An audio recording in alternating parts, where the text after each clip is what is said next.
ஐயோ, கிளம்புற நேரத்துல இது வேற. தம்பி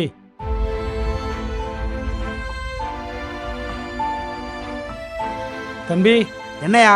வேலையெல்லாம் முடிச்சிட்டோம்பா. இரு இரு வரேன். கிச்சன்ல துணி இருக்கு, அதை எடுத்துட்டு வந்து இதை மட்டும் தொடச்சிரு. தம்பி ஏற்கனவே லேட் ஆயிடுச்சுப்பா. காசு வேணுமா வேணாமா? உன்னை ஒன்றும் சும்மா வேலை பார்க்க சொல்லலை.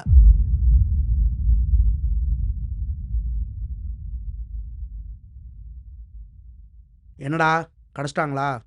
இல்லடா, சம்பளம் கம்மியா இருக்குன்னு சொல்றாங்க. டேய், திருட வரவனுக்கு எவ்வளோடா கொடுப்பாங்க? ஒரு நிமிஷம் இருடா.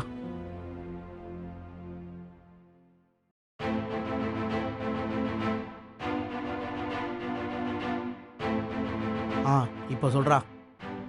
டேய், காசு இல்லாமல் வேலைக்காரவனுக்கு தங்கம் கிடச்சா வேணாம் நான் சொல்லுவான். சரி விடுறா, இனிமேட்டு சேஃப்டியா இரு.